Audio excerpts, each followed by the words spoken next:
a 7 domaines de puissance à manifester. hari ibisata indwi by'ubushobozi biteza kugaragara. Le premier domaine, Igisata ca mbere c'est vaincre l'ennemi, ni ukunesha umwansi, détruire ses œuvres, ugasambura ibikorwa démanteler ses byiwe, puissances, ugakuraho ruiner ubushobozi ses plans. bwiwe, ugahonya imigambi yiwe. Et ça, c'est l'intercession. Kandi uko ni ukwinginga. Si vous regardez le premier domaine, Muravye nk'igisata ca mbere nous devons libérer c'ubushobozi tutegerezwa kugaragaza pour accomplir les plans de Dieu, c'est la puissance pour vaincre kugira ngo l'ennemi. dushitse imigambi y'Imana n'ubushobozi bwo Détruire ses kunesha umwansi kandi tugasambura Démanteler n'ibikorwa ses vyiwe, puissances. tukatembagaza Et ruiner ubushobozi ses plans. bwiwe, hanyuma tugahonya Et ça, n'imigambi c'est yiwe. votre charge. Kandi ivyo vyari ibintu C'est avec vous mujejwe. particulièrement que je dois libérer cette puissance. Nategerezwa kugaragaza Nous ubwo devons libérer bushobozi cette ndi kumwe na mwebwe. C'est la puissance du jeûne et de la prière. Ni ubushobozi bwo gusenga no kwisonzesha. C'est votre tâche. Cari igikorwa canyu. Qui comprend? Indabitahuye. Vous n'avez pas retenu qu'il y a 7 choses que je vous donne régulièrement, Ntimwafashe que je vous ai donné nk'amako régulièrement pendant les années. hari ibintu indwi naguma ndabaha imyaka yose tumaranye. Vous n'avez pas vu? Ntavyo mwigeze mubona? C'est où? None biri hehe? Je vous donne ça pour que vous les oubliez. Mbega none ndabibaha kugira muce muvyibagira. Il y a des prières stratégiques, c'est-à-dire des choses qu'on doit demander Hariho et demander et amasengesho demander et aba demander. arashe nuvuga ngo amasengesho ugumu yasengera kuri Parce kurasaba que Dieu va les donner ukayasaba de niveau ukabisaba en niveau. kuko Imana izogenda ibitanga urugero ku À chaque rundi période, on a urugero ku rundi. besoin de passer à un autre niveau. Ku gihe cose tuba dukeneye kuva Si ku vous ne rugero priez dusimbira pas ku pour ça, rundi ariko Vous allez mutabisengeye prier pour des détails. none muzosengera ibintu muvyaguye gute? Si tu veux connaître fondamentalement quels sont les besoins du frère aîné et quels sont les besoins de cette œuvre pour qu'elle triomphe, Ushaka ce sont les kumenya 3 fois 7 choses. ibintu vyankenerwa bikuru mwene datare nakeneye n'ibintu bikuru igikorwa c'Imana gikenewe ni kuri urwo rufatiro wo C'est biki. ce que, avant tout, chacun d'entre vous doit porter comme intercesseur. Kandi Avec imbere moi. ya vyose niyo mitwaro umwingizi ategereza kuba yikoreye.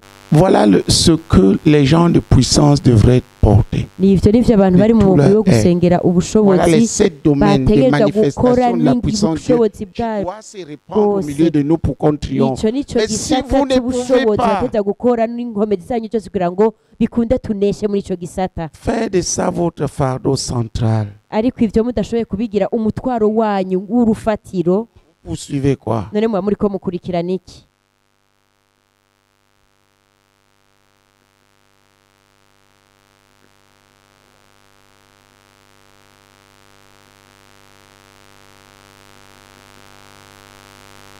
Pour ceux qui prient Kubwo abantu basenga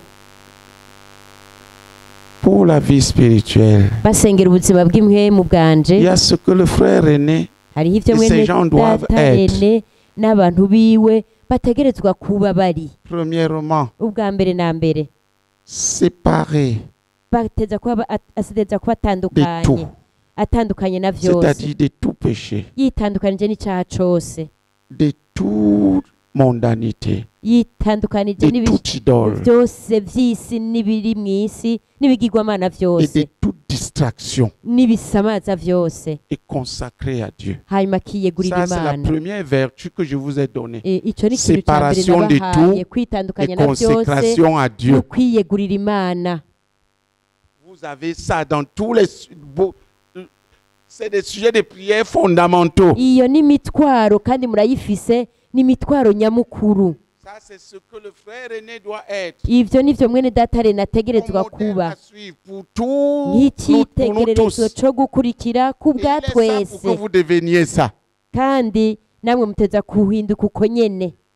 Il y a la puissance dont il doit être revêtu. Hariho n'ubushobozi Et ategerezwa dont l'œuvre doit être kwambikwa, revêtue pour triompher. n'igikorwa Il y kikambikwa a kugira ngo 7 domaines. tuneshe. Ibisata Et il y a bindwi. 7 choses qu'il doit faire Hariho n'ibintu ndwi ategerezwa gukora de tout son être n'inkomezi ziwe zose comme modèle. nk'icyitegererezo.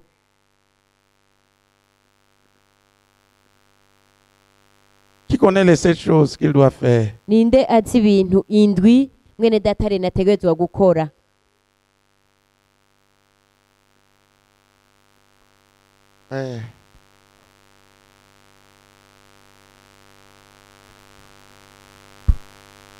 Satani.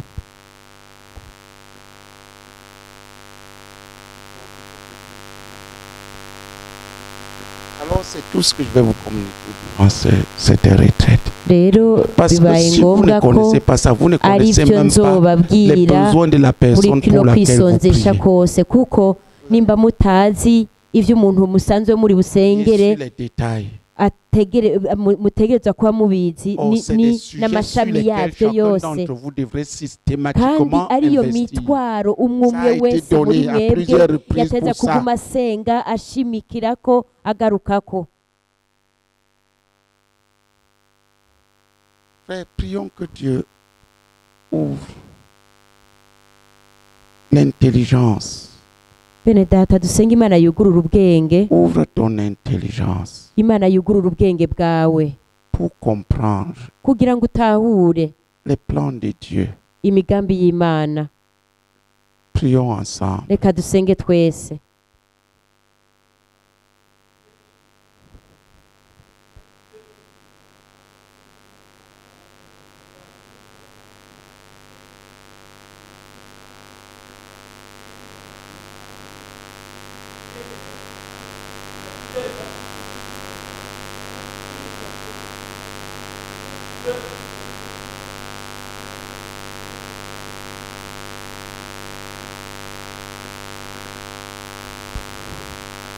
Maintenant, si je demande, Nk'ubu nobabaza, priez pour ce que je dois être, musengere ico ntegerezwa kuba, ou priez pour ce que je dois faire. canke ngo musengere ivyo ntegerezwa gukora. Vous priez pourquoi?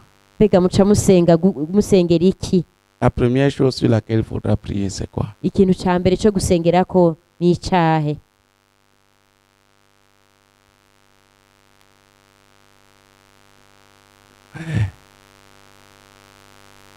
Donc vous ne savez pas. Rero ntavyo muzi.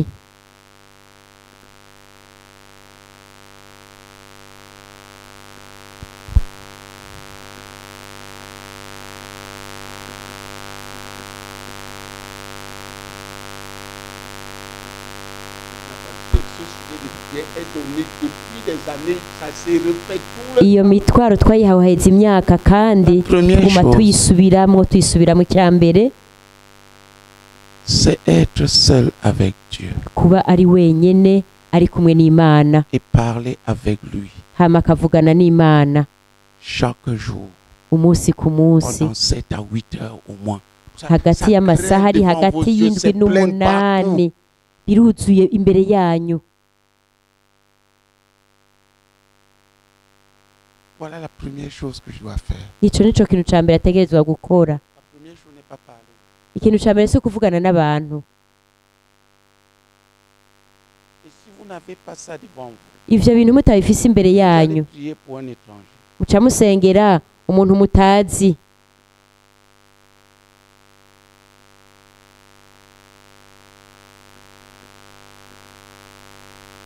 La seconde chose, c'est quoi? Icya kabiri mbega ni icahe?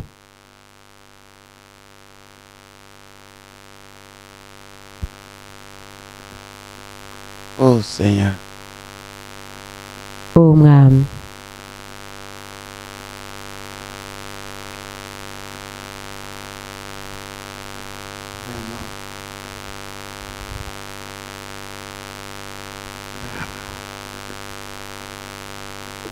bien, prenez. Prends, nimwandike, ouvre ton cahier et ouvre ton cœur et ouvre ta tête. ugurura ikaye yawe, ugurura umutima Intercéder wawe, pour ce que tu ne comprends, tu n'es pas. ugurure n'umutwe wawe. Une vie orientée. Fise ubuzima bufise aho bwerekeye. Les choses fondamentales ne changent pas. Ibintu bikuru ngo byangombwa Tout au ntibihinduka. long des années, je vous ai donné ces mêmes Ahetse choses. imyaka nagumye ndabaha ivyo bintu, Et tous les sujets de prière qui sortent, kandi imitwaro yose isohoka dans un point ou pour isohoka un point ou muri pour un autre. muri kimwe canke mu kindi.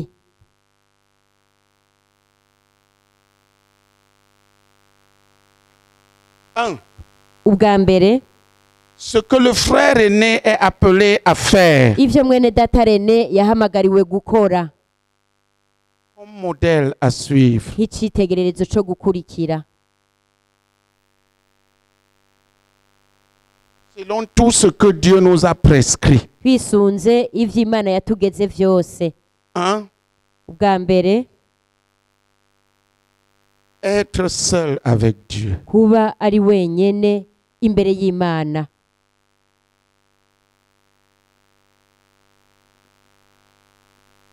Pour parler avec lui. Kugira ngo avugane n'Imana. Dans l'attente et la prière.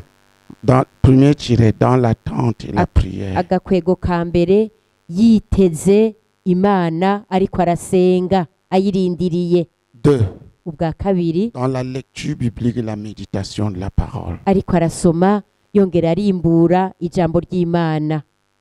Trois, Ubwa gatatu dans la lecture de littérature chrétienne ou l'écoute des messages. ariko arasoma ibitabo rukristo canke ariko yumviriza ubutumwa. Pendant tout ça, Ivyo doit vyose se faire pendant 7 à 8 ateza heures. kubikora hagati y'amasaha ari hagati indwi n'umunani Au moins chaque jour. n'imiburi buri ku munsi ku munsi. Je comprends pourquoi je trouve beaucoup de difficultés à le faire. Ndatahuye igituma bingumira Vous avez abandonné. mu kubikora nuvuga ngo mwarabihevye.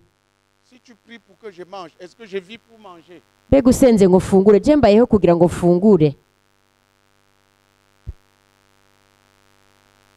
Tu pries pour que mes dents soient bien blanches. Ça Et- sert à quoi? Ubu nsengeye ngo amenyo yanje yere ibifasha iki?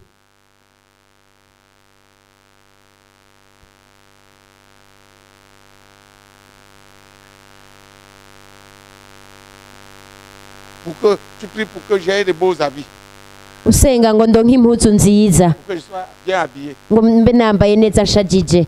Jean-Baptiste était habillé en quoi? Mbega Yohana Umubatizi yari yambaye iki? Qui t'a dit que je veux être bien habillé? Ninde yakubwiye ko ntegerezwa kuba nambaye Être neza? bien habillé, c'est quoi? Mbega kwambara neza bivuga iki? Si tu ne connais pas les besoins fondamentaux d'une personne, Utazi vyangombwa comment vas-tu umuntu prier aba akeneye, objectivement? none wofata intumbero yo gusengera iki?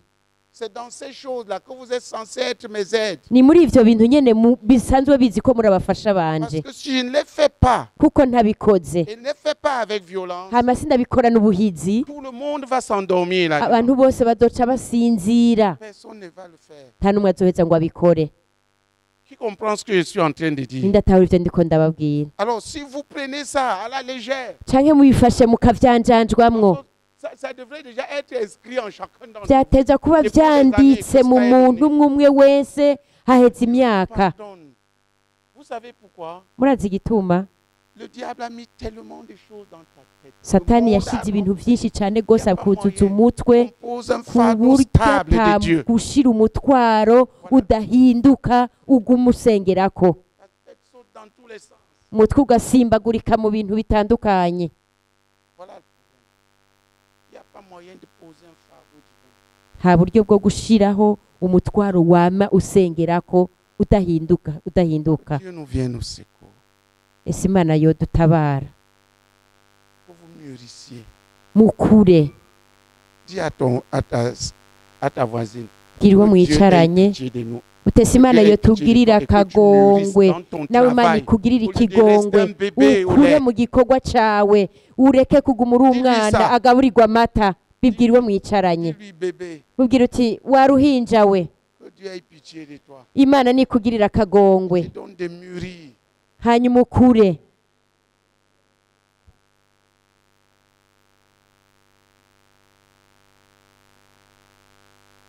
J'ai dit la première chose, ça va? Nababwiye ikintu ca mbere, Ça, c'est les Tumvise. choses que le frère aîné doit faire. ivyo ni ibintu mwene data Rene ategerezwa Et si tu gukora, regardes ça, tu verras que kandi c'est ubiravye neza le uzosanga message de Bertois. ari ubutumwa bw'i Bertrand. Si je ne fais pas ces choses, Ivyo bintu vyose ntabikoze je deviens désobéissant au message de Bertrand. mpinduka umuntu yagararije ubutumwa bw'i Bertrand. Et je veux vous dire, les kandi démons sont mbabwire concentrés pour que je ne abadayimoni nabo passe pas. Si vous ne baragerageza priez kugira pas, ngo ndabikore hamwe mudasenze mugatwagwa na byinshi. je ne vais pas le faire, aucun d'entre nous va. ntabikoze nta n'umwe muri mwe bwazoheza ngo abikore, kandi n'Imana ntizoheza ngo iboneke, Parce qu'il a dit, kuko Imana yavuze ngo enseignez-leur à observer tout ce que je vous ai prescrit. Les ubigishe sept kwitondera ibyo nabageze domaines, la part byose. de tout ce bijya que nous a bisata Dieu nous a indwi prescrit dans, byegeranya iby'Imana yatugeze dans le message de Bertrand. muri burya butumwa bw'i Tu Bertrand. prends le petit truc là, ushaka ufate ka gapapuro ça, ako les 16, bya bintu 16 c'est pour obéir à ça. ni ukugira ngo tuvyumvire. Vous voyez que le premier, murabona ko icya mbere ça touche gikora ku la prière seule, gusenga umuntu ari wenyene, la lecture biblique, gusoma Bibiliya, la méditation de la parole, kurimbura ijambo ry'Imana, ou encore iki kindi la lecture de la gusoma littérature. ibitabo rukristo. Le premier seul. Et les retraites, aho ni icya mbere quotidienne. cyonyine, ni ukwiherera. icyo ni icya mbere cyonyine. ça c'est les choses prescrites. ibyo ni ibintu. Deuxième point, icya kabiri, veillez et priez gukesha no gusenga toutes les nuits amajoro yose avec les saints. ndi kumwe n'abera.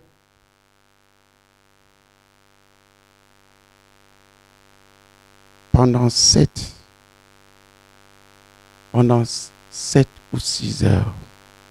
Hagati y'amasaha 6 Voilà n'indwi. pourquoi je commence à 21 heures. nicyo gituma twatanguye On a fait 5 Ça- à 4 heures. 3 z'ijoro, aho tuba dufise amasaha ari hagati ya 5 Je redonne na ça. 6 canke 7. ndiko ndabibabwira Reprenez, uku parce que namwe ni ça se muvyandike. renouvelle, mais pour être meilleur. kuko Ça, c'est aha les choses que je dois faire. Il faut que je parvienne à le ndababwira faire. ngo bibe vyiza twiya dutangure kandi kubikora, Et que je puisse l'impartir aux gens. kandi bikunde nanjye Sinon, ndavyinjizemwo personne n'y n'abandi. parviendra. atari uko nta muntu n'umwe azobishobora.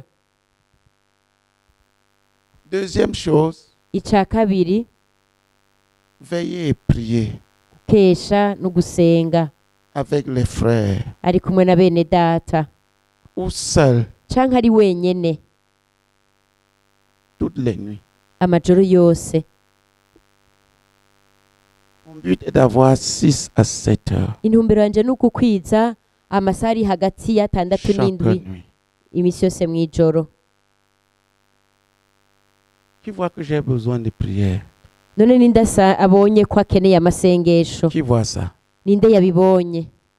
La question c'est qui va donner ces prières? none ikibazo ninde azomuronsa ayo Je masengesho? n'ai pas le temps. nta mwanya, Les églises m'harassent de tous les sens. nta mwanya ngira kuko amashengero yose umwe anzanira ibi uwundi anzanira ibi uwundi ngo ni ndamufashe kurongorera ishengero ryiwe mu kujanjagura ingoyi wundi ibi n'ibi.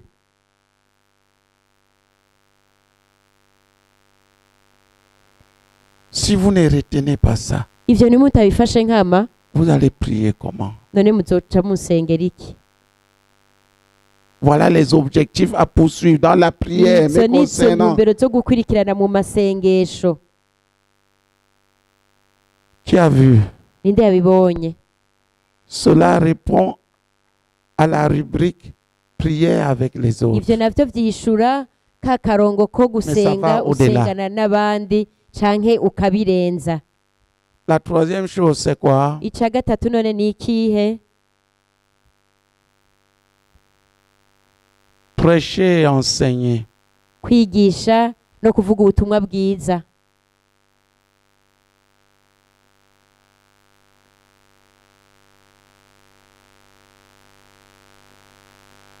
Tous les jours. imisi yose. Soit j'enseigne, kimwe ndigisha soit je prêche. canke nkavuga ubutumwa, Et évangéliser tous les week-ends. hanyuma mu mpera z'indwi hakaba kuvuga ubutumwa bwiza Selon le programme. bivanye n'urutonde. Prêcher et enseigner tous les jours selon le Kuvuga programme ubutumwa de bwiza l'église no et kwigisha bivanye évangéliser tous les n'urutonde week-ends. rw'ishengero, no mu mpera z'indwi hakaba ivugabutumwa Avec les saints. ndi kumwe n'abera. Non, mais laissez d'abord évangéliser là. Banze mukuremwo Laissez seulement prêcher parce que iyo ça, vugabutumwa, mushireho gusa kwigisha no kuvuga ubutumwa bwiza.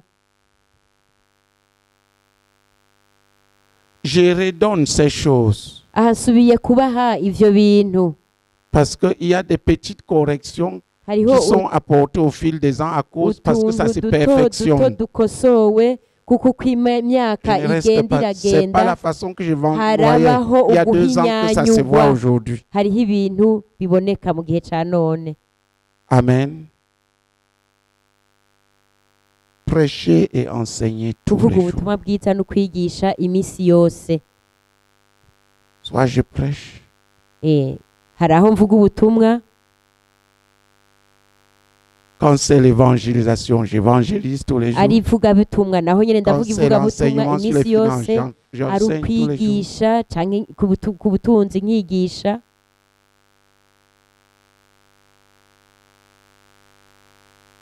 Qui a compris? Ninde Ça yabitahuye? dépend du programme là. Bivana n'urutonde. Maintenant, Ubu rero retraite. kwiherera, Retraite ukwiherera de 48 heures tous les week-ends. amasaha 48 imisi Avec yose impera z'indwi, Et ne sortir que pour aller évangéliser, guérir les malades, chasser les démons ngasohoka ari uko avec les ngiye saints. kuvuga ubutumwa bwiza, ngiye kwirukana abadayimoni no kubohoza abera, ndi kumwe n'abera. Là, il y a le jeûne, Aho kandi haba harimo kwisonzesha, généralement partiel. Mais pendant que j'ai akenshi grandi dans le jeûne complet, ça va. nisonzesha ibice, ariko ko ndiko ndakura mu Les kwisonzesha retraites vont rester, yuzuye, ukwiherera mais je kuzogumaho. devrais voir comment je prends. Je ne peux pas multiplier en même temps les jeûnes partiels, les complets. Ariko nzoraba uko ndabisuzuma pas neza ndabisubiremwo, kuko nkuze mu kwisonzesha imisi yuzuye, Peut-être Faut je qu'ils se devrais déchappent faire vite, l'avant-midi, je mange, azoraba je ingene prêche le soir, je mange le soir. azoza arafungura ku C'est mugoroba. quelque chose à régler. Mais Ikintu il y a azosuzuma retraite neza, ariko de 48 heures hazogumaho et ne sortir ukwiherera que pour kw'amasaha Allez. 48, prêcher l'évangile, guérir les malades, chasser les démons, ukiza opérer des miracles, abagwaye, kwirukana abadayimoni no kubohoza ababoshwe, démontrer la victoire de no Jésus. kwerekana intsinzi ya Kristo. Ça, c'est la 4e chose, n'est-ce pas? Ico ni kigira kane, sivyo? C'est la... Non, c'est pas la 8e. Voilà. Non, ce que je suis en train de donner. Iba ariko arababwira, J'ai dit, yavuze prenez. umuvyandike. Parce que les choses se perfectionnent. Hariho ibintu Pendant qu'on vyahinyanyuwe avance, uko tugenda turatera c'est imbere. les mêmes choses, Ni vya bindi nyene, mais données, ariko bitanzwe, renouvelées bigizwe selon bishasha, les besoins actuels. bijanye n'ivyo dukeneye mu gihe ca none. Il y a Hariho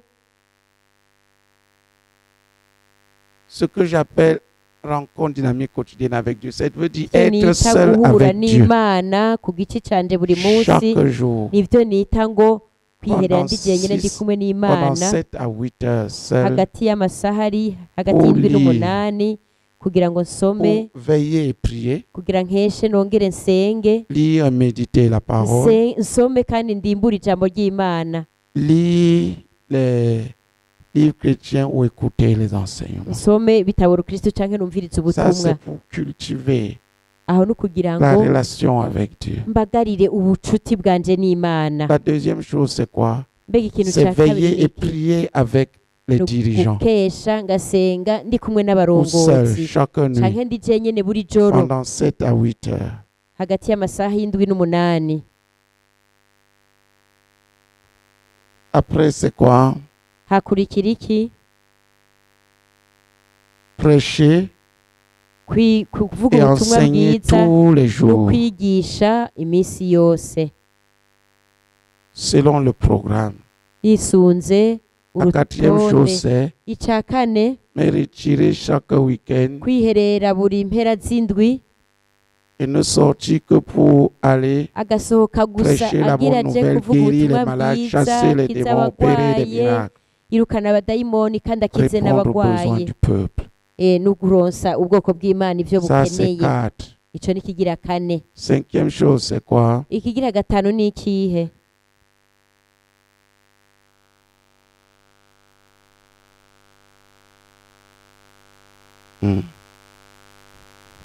Gutegura, kwigisha no kurungika abamisiyonari.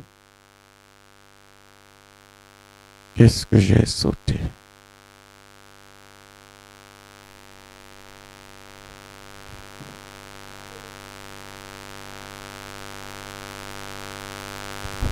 Jeûner Kwisonzesha, pendant 40 jours.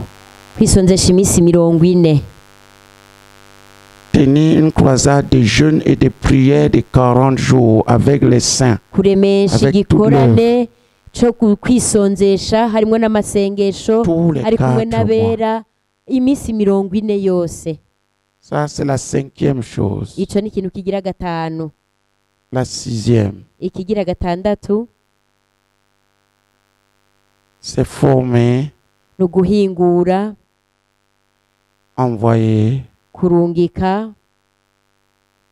soutenir et no suivre gushigikira no les gukurikirana abamisiyonari partout dans la région ho aha muri kano karere kose avec l'Église. ndi kumwe n'ishengero.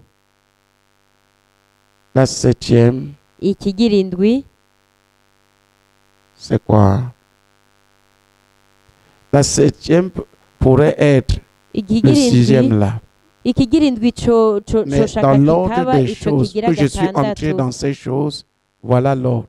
Urutonde rero ivyo bintu vyategerezwa gukurikira La n'ubwo septième ndabahaye. chose, Ikigira indwi, c'est les croisades sont déjà, c'est pendant les week-ends là. La septième chose, ikigira indwi, c'est gagner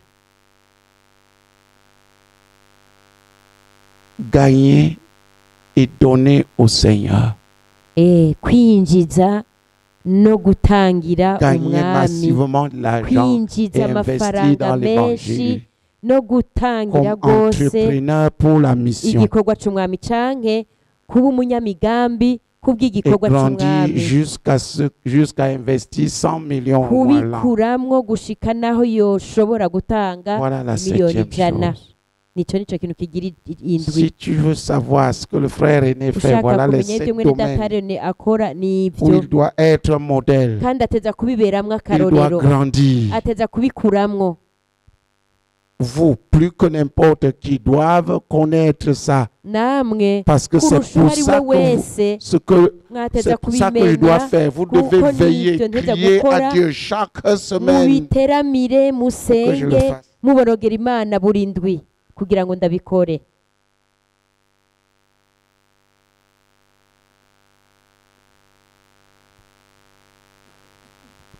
Qui comprend? Inde yabitahuye. Si tu prends ces choses-là, Ufashe ivyo bintu vyose tu vois ce que je dois faire. uca ubona ivyo ntegerezwa gukora. Si tu me vois faire autre chose, Ubu ni wambona ndiko nkora ikindi, je suis hors de la volonté de Dieu. nzoba namaze kunyuranya n'ubugombe bw'Imana.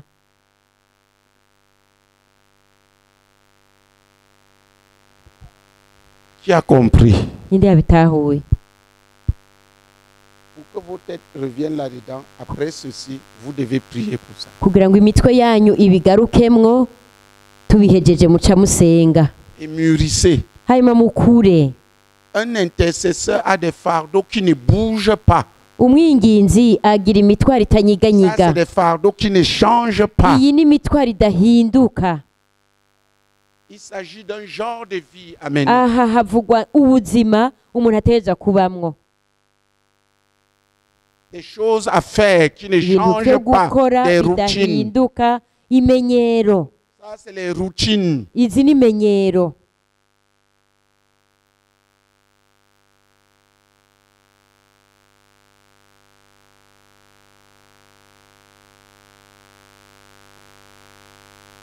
Il y a une deuxième tranche de cette chose. hariho n'irindi shami ry'ibi bintu.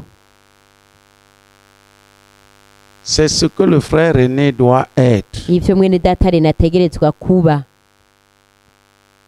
pour que l'œuvre marche. kugira ngo igikorwa c'Imana kigende neza. Là, ça parle de la vie aha naho havuga ubuzima et non du faire. atari ugukora. Un, ubwa mbere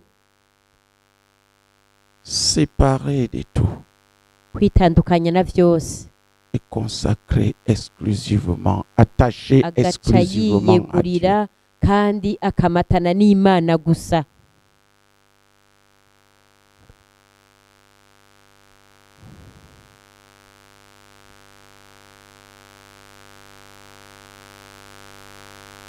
Deux, bwa kabiri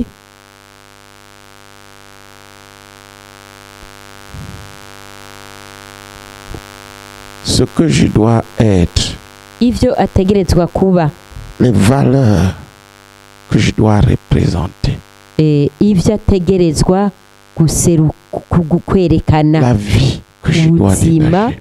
ategerezwa kwerekana. C'est une vie de foi ni ubuzima bwo kwizera et d'obéissance sans complaisance à Dieu. n'ukumvira atakwiyorohereza yumvira Imana.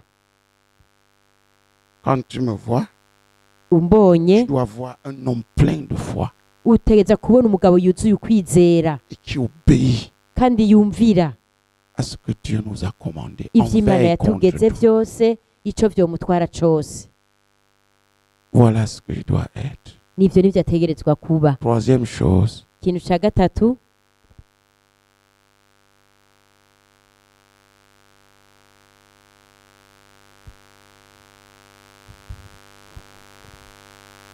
une vie ubuzima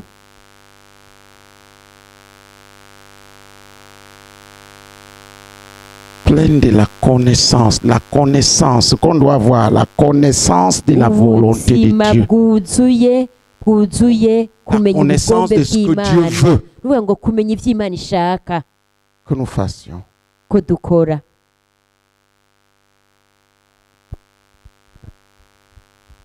Et la poursuite des objectifs clairs. ni ugukurikirana ihangiro Je ne dois pas être un homme zitomoye. qui sineza dandine kuba ou ari après du vent. umuntu akurikirana Il doit umuyaga. avoir dans chaque chose que je tegereza fais kugira mu kintu quelque cyose mba chose qui ndiko est visé. ndakora ikintu gitomoye.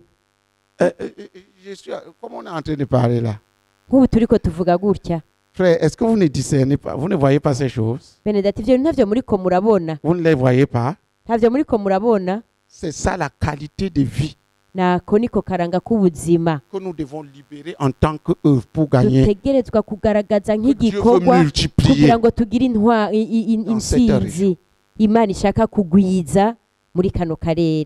toi-même. Tu nawe dois wenyine être comme ça. ubwawe ube gutyo Tu nyene. pries pour moi là. iyo uri C'est pour que kuransengera toi tu uko sois comme ça. ni ukugira ngo nawe ube gutyo nyene. Tu dois développer les mêmes aptitudes. utegerezwa nawe La même wenyene vie. kwagura izo nyifato. Ça concerne la ubuzima. vie. ivyo nibiraba C'est ubuzima, pas les choses que tu fais. si C'est ce ibintu que tu es. ukora. oya niko uri, niko uteza kuba uri. Tu ne peux pas fabriquer la connaissance de la volonté de Dieu dushobora kwihingurira ukumenya ubugombe et une vie bw'Imana objective. Tu l'as ou tu hanyuma ne ngo l'as ube pas. ubundi buzima urabufise canke ntabwufise. Qui comprend ce que je suis en train de dire? ndatawe ico ndiko Ou tu ndababwira, l'as ou tu ne l'as pas. urabifise canke ntabyufise.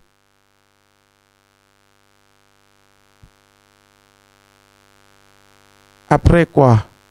hakurikira iki?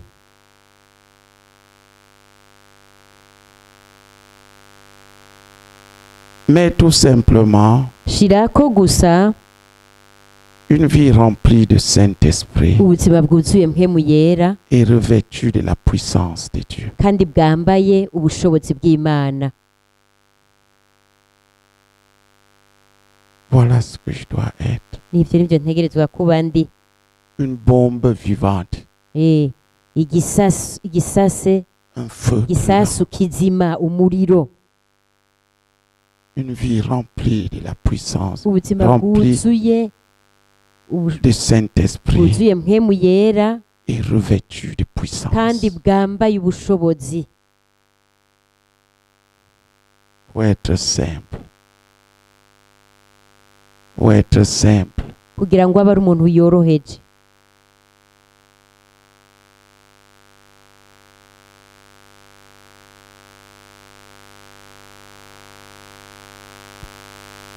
Quoi d'autre? Ikindi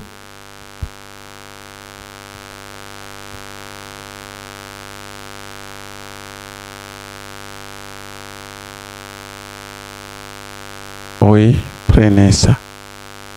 ego mu La vyandika multiplication et l'abondance, mais avec un but. ukugwira Répondre avec largesse n'umusesekara bifise intumbero aux yo besoins du peuple. kuronsa abantu ivyo bakeneye. Quelqu'un qui est en manque Umuntu afise ivyo ahajije ne répond pas déjà à ses propres besoins, ne peut pas répondre aux besoins des autres. ntashobora kwironsa ivyo akeneye kandi ntashobora no kuronsa abandi ivyo bakeneye. La multiplication, ça veut dire un grand troupeau. Ukugwira no kuvuga ngo umukuku munini. Ça dit, ma vie doit Bivuga ngo être ubuzima bwanje buteza kugwira dans plusieurs. bukagwizwa muri benshi. Avec l'abondance, c'est-à-dire, Hamwe quand n'umusesekara on veut la kuvuga ngo prière, il y ushaka a nko abondamment gusenga de prières pour ugasakara répondre aux besoins des gens. amasengesho menshi kugira ngo abera baronse ivyo La bakeneye. nourriture, Imfungurwa si vous venez ici au temps de manger, muje ngaha ari nk'ibihe vyo gufungura il faut que je vous offre la nourriture, birakwiye ko nzobagaburira comme le roi, comme sur la table du roi Salomon. mugafungura nk'amwe ku meza k'umwami Salomo.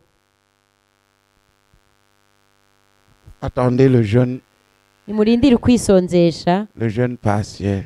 murindire kwa kwisonzesha kw'ibice dufungura rimwe ku On munsi. va manger une fois, mais on va manger. Tuzofungura rimwe gusa ariko tuzofungura bishimwe.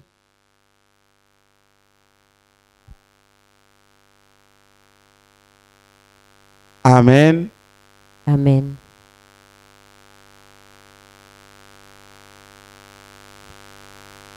L'abondance permet de répondre aux besoins des autres. Umusesekara urafasha kuronsa Mais abantu ivyo l'abondance bakeneye. vient en accompagnement de la multiplication, c'est-à-dire Ariko d'avoir produit plusieurs umusesekara semblables. uherekeza ukugwira ruvuga guteza kuvyara abo musa.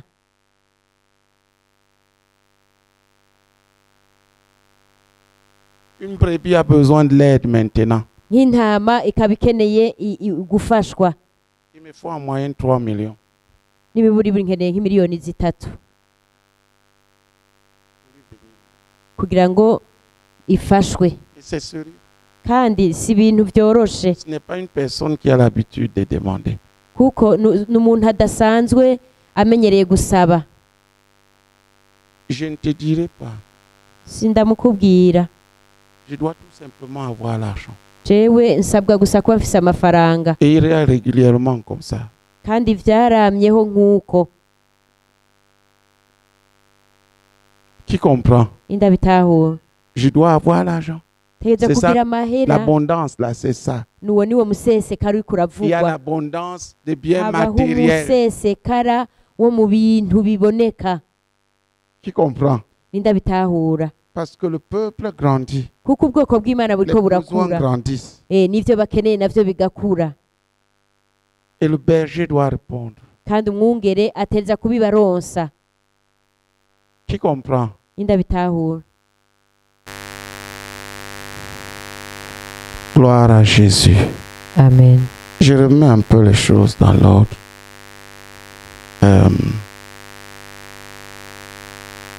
il y a hariho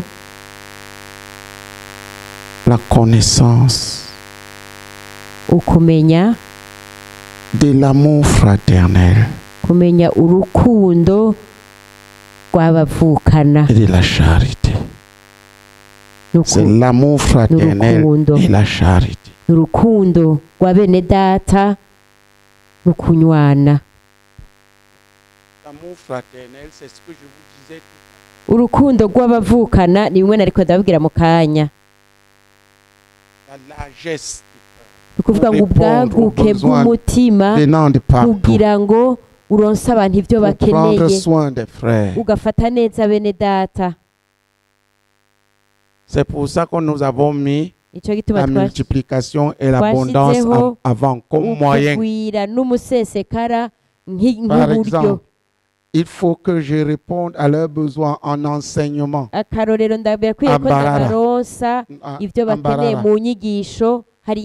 je ne suis qu'une personne. Si je ne trouve pas un enseignant qui a revêtu ma vie d'enseignant pour aller le faire, comment est-ce qu'on va y répondre? Tu vois, à quoi sert la multiplication? Tu vois, si je produis d'autres qui enseignent comme moi, je l'envoie.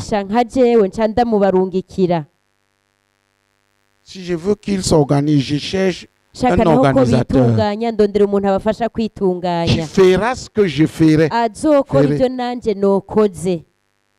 Je l'envoie. Parce que je ne peux pas être partout. Ça, c'est l'amour fraternel. La multiplication et l'abondance permettent de répondre. Ils sont dans les besoins des centres. Je les provoque eux-mêmes, mais ils peuvent être dans le besoin que je les soutienne. Il faudra l'argent.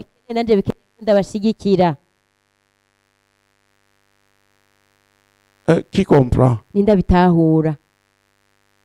Donc, l'amour fraternel et la charité. La charité, c'est l'amour qui se donne au monde.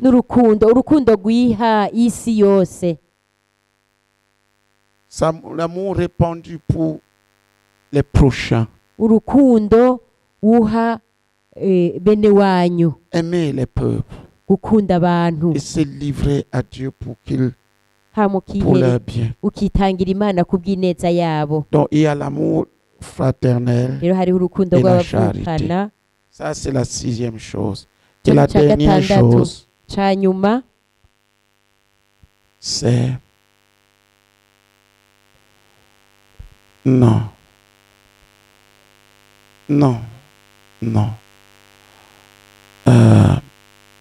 Il y avait eu un petit changement. En fait, c'est le revêtement du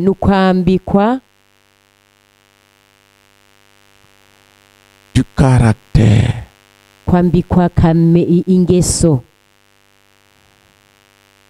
et de la perfection de Christ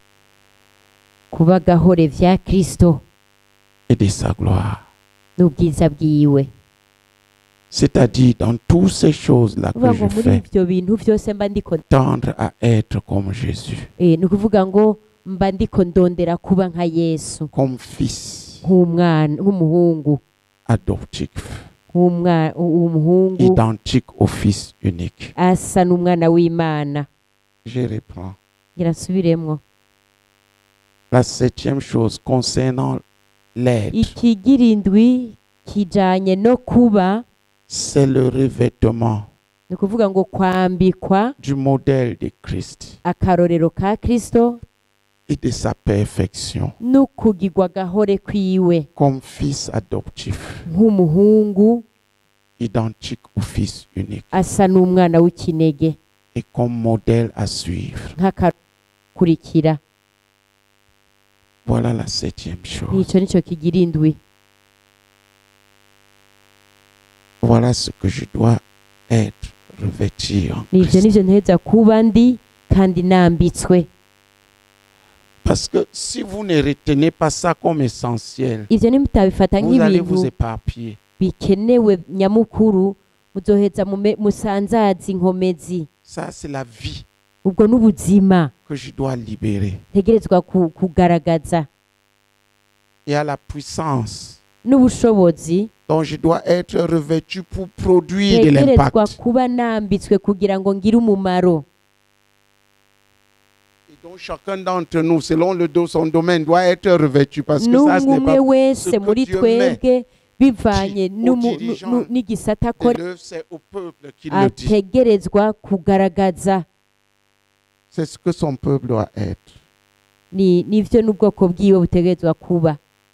Le revêtement de la puissance Kwambika que ubushobozi Dieu nous accorde. Imana iduhaye C'est quoi? n'ubuhe? Ubwa mbere C'est la puissance de vaincre l'ennemi, n'ubushobozi bwo kunesha umwansi, détruire ses œuvres, ugasangangura ibikorwa vyiwe, démanteler ses puissances, ugasangangura et ubushobozi ruiner bwiwe, ses plans. hanyuma ugahonya imigambi Et yiwe. c'est là où je vous disais que Naho ce niho qui libère cette puissance avec moi, c'est les intercesseurs jeûneurs. ubushobozi turi kumwe nabo n'abinginzi. Combattre Satan, ce n'est pas juste chasser les démons. Là. Kurwanya satani si uguhinda C'est déchirer le ciel. C'est-à-dire triompher des esprits méchants dans les lieux célestes par l'intercession et le jeûne. uciye mu kwinginga no mu kwisonzesha. Ça, on entre droit dans le combat spirituel. Aho bawinjiye neza neza mu ntambara yo mu buryo bw'impemu.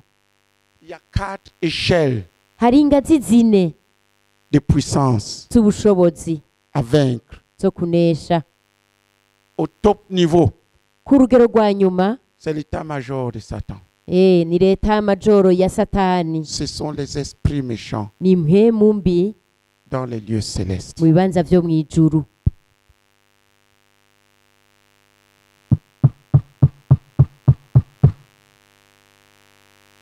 Regardez, si tu regardes dans... Urabe hamwe uravye C'est dans Ephésiens 6. Abanyefeso kigabane ca gatandatu, Il commence par les dominations, atangurira kuvuga ngo les autorités, abanyabushobozi, abaganza, les puissances, ubushobozi, non, les princes de abaganwa ce monde de ténèbres. bo mw'isi Et il finit par y'umwijima, les esprits méchants dans les lieux agahirukira ku célestes. mpemu mbi zo mu bibanza vyo mw'ijuru.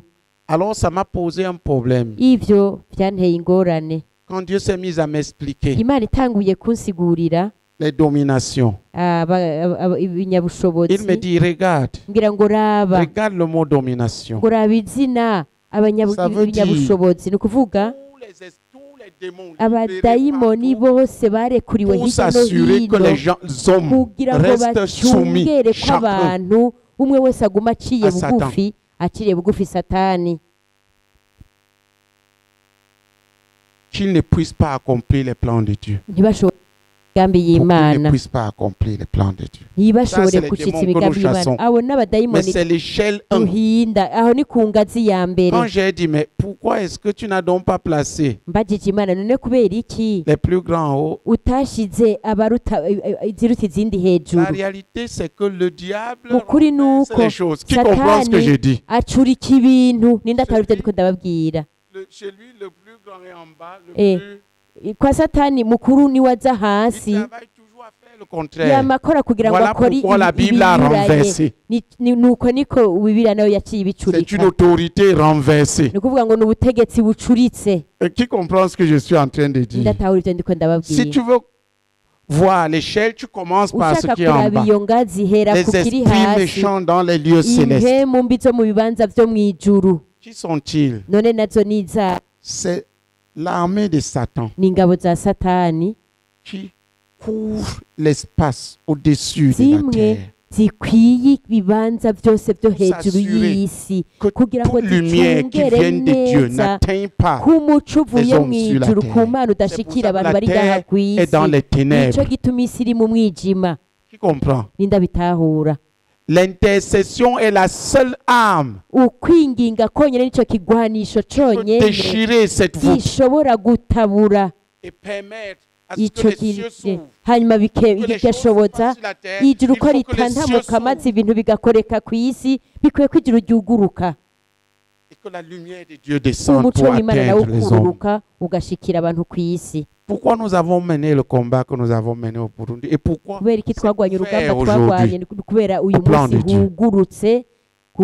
c'était le combat pour déchirer les cieux au-dessus de vous. Applaudissons pour Jésus. Il fallait des jeunes harassants. C'est ce combat que nous avons amené pour les pays. Immédiatement sous eux, il y a les princes des pays qui bataillent pour que les plans de Dieu s'accomplissent dans cette nation et que les plans de Dieu n'atteignent pas cette nation.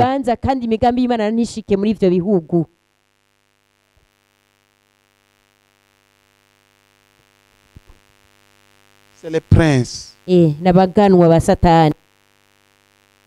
On peut dire le prince de l'Ouganda. Turashobora kuvuga ngo umuganwa wa Satani aganje igihugu cy'Ubuganda, umuganwa wa Satani aganje Tanzania. Mu kunyaga amahanga, c'est ça que l'Église a fait et c'est l'Église qui doit les renverser. Ce n'est même pas un leader. Ni kuvuga ngo umurongozi mis par Dieu avec une yashyizweho église Imana ari kumwe n'ishengero ririko riramukurikira mu bushobozi. Sinon ça peut coûter la vie. Atari uko birashobora gutwara agatwe k'umuntu. Ugutembagaza abaganwa baba Satani mu bihugu bimwe bimwe byatwaye ubuzima bw'abantu. Il devait le faire bateza kubikora au prix de sa vie. Ariko ku giciro cy'ubuzima bwiwe. Il avait le choix. Nta byandi mahitamwo yari afise. Il a choisi. Yaciye ahitamwo. Il a obéi. Arumvira. Il a triomphé. Aranesha. Et il est parti. Aca arigira nimukomera amashi umwami. None wewe uzi wiziganya. Ubabara mu rutoki uti sishobora gukesha. Kuko ndafise ntuzenye mu rutoki umududu byose ukabihagarika.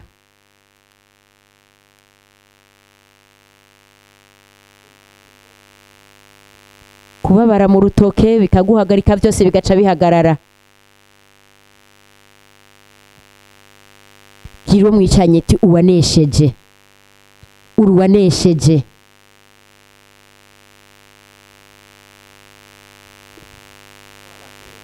Ndabonye iyo ntambara iyo turiko turavuga kunesha umwansi, gusangangura ibikorwa vyiwe, gusambura ubushobozi ubwo bwose, ugahonya imigambi yiwe, nivyo nivyo tubariko turahangara. Ubushobozi ku ngazi zine. Amaso yanyu yuguruke.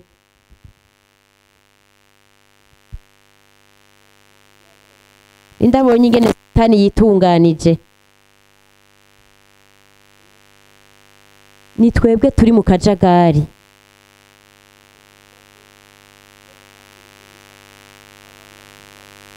Nico gituma imigambi y'Imana idashika mu buzima bw'abizera benshi kuko izo mpemu zozo ziri ku kivi. Nindabitahura. Zozo ziri ku kivi.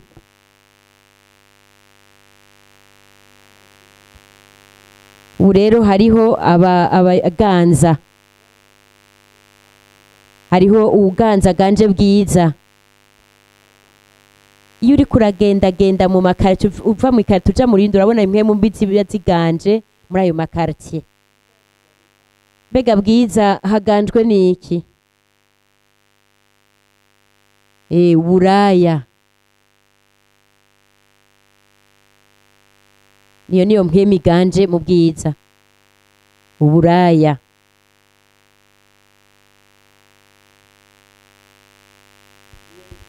Ubuyenzi haganjwe n'iyihe mpemu mbi?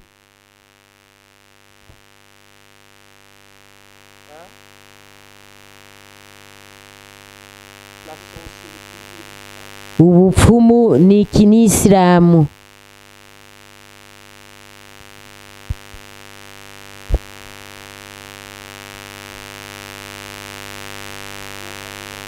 Munyakabiga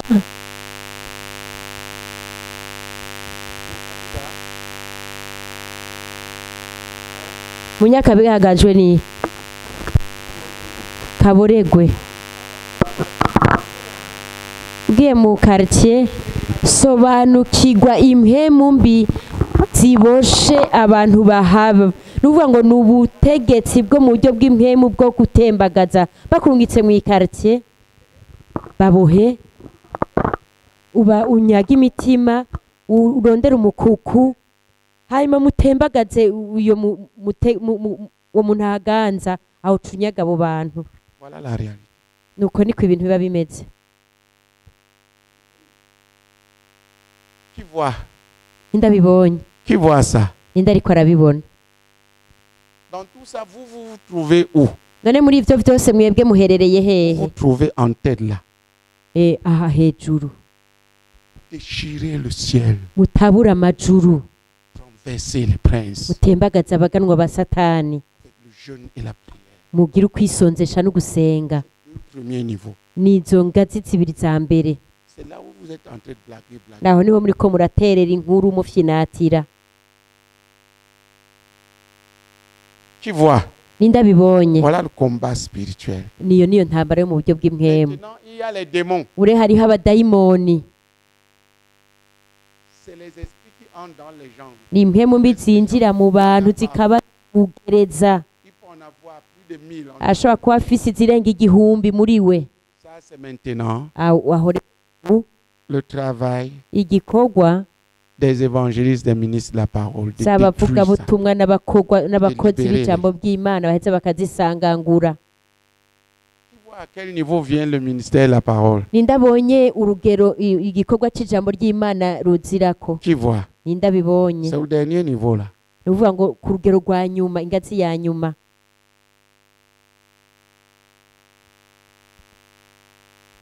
Alors, rero je crois que pour le revêtement de puissance, nibaza ko kuguvyo kwambikwa ubushobozi. Je ne vais pas citer les celles. La plupart d'entre vous sont déjà sourds de tout ce que j'ai cité. Sinza kudondagura ibindi kuko abenshi baza bamaze ku. Je vais citer demain. Kuremerwa n'ivyo namaze kubabwira ibindi nzobibabwira ejo. Parce que déjà le but est ce que vous recevez, vous priez. Intumbero nuko ivyo mwakiriye muvyakira kugira muce musenga. Vous intériorisez. Vuga ngo mubibinjiremwo. C'est votre fardeau. Niwo mutwaro wanyu. Maintenant, si on laisse le désordre turetse akajagari et les indépendants n'ubwigenge foutent la pagaille dans tous les sens, bagatera umufurungano hose bazana ivyiyumviro vyabo, none ivyiyumviro vyabo bizonesha umugwanizi. L'indépendance à ce niveau est ridicule. Kwigenga aho hantu birateye isoni kuko urashobora no gupfa. Qui comprend? L'intercesseur combat selon les instructions du ciel. Dieu a une guerre à mener et c'est lui seul qui sait ce qu'il faut frapper. Et écoute, et toi frappe. Amen. Je suis censé recevoir ce fardeau, vous donner et vous frapper avec moi. Jusqu'à ce que le ciel s'ouvre et que la volonté de Dieu s'accomplisse sur la terre comme au ciel. Qui comprend? Voilà le rôle de l'intercession. Et l'intercession a deux axes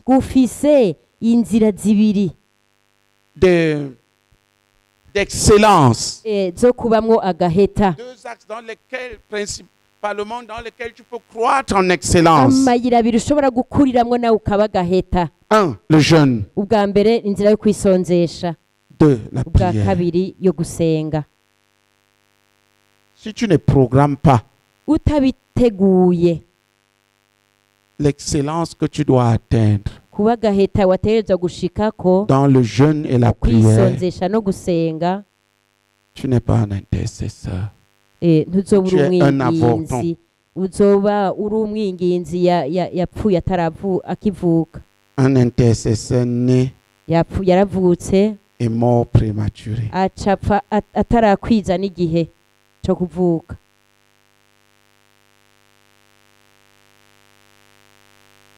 Deux domaines d'excellence pour l'intercesseur. Et c'est ça qui m'importait cette nuit. Quand je dis domaine d'excellence, c'est-à-dire les domaines où tu dois croître et devenir le meilleur d'entre nous.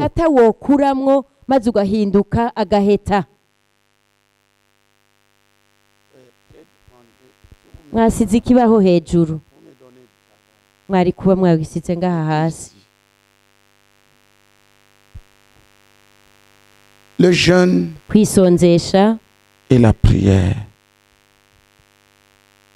Le jeûne kwisonzesha et la prière. No gusenga. Voilà les deux domaines. Nivyo bisata bibiri. Je dois planifier. Tegerezwa gutegura. Accroître. Tegura gukura.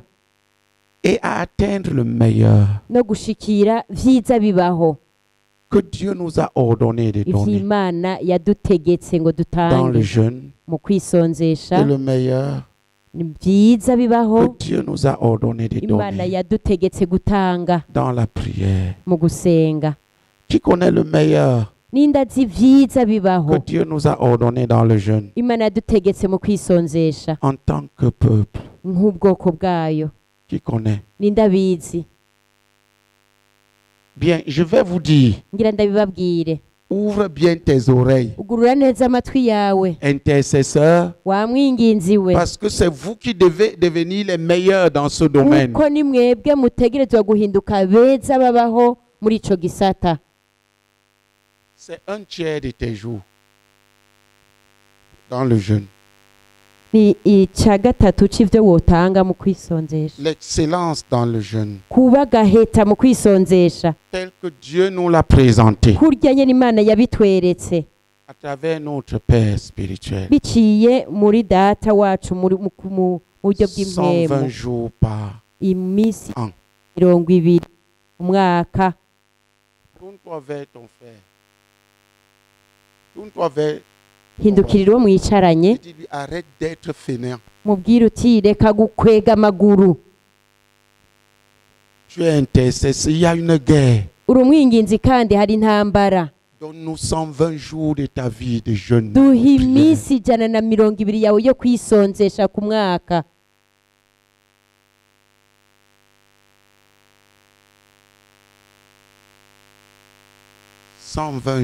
Imisi 120. Voilà les intercesseurs que je cherche. Nabo nibo binginzi ndiko ndarondera. Eh oui. Ewe. Vous restez ici là. Mwebwe mwagumye ngaha. 120 jours. Imisi 120. Dis à ta voisine 120 jours. Imisi 120. De jeûne. Yo kwisonzesha. No gusenga. Par an. Ku mwaka.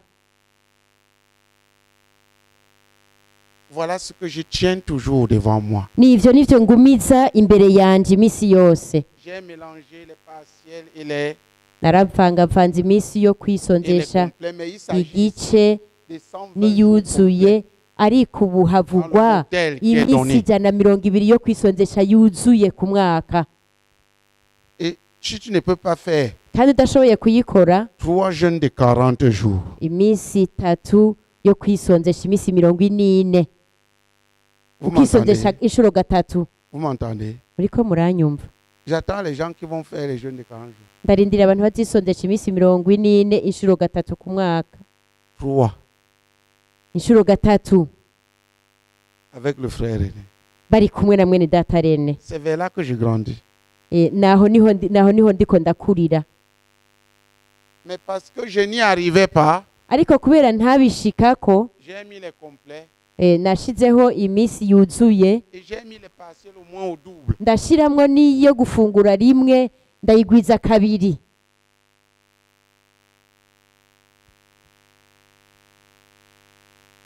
Maintenant je vais vers les 3. Ubu ndiko negereza inshuro zitatu. Donc j'ai choisi le modèle de 120 jours, 3 jeûnes de 40 jours. Icyitegererezo c'imisi 120 uvuga ngo inshuro zitatu imisi 40 yuzuye.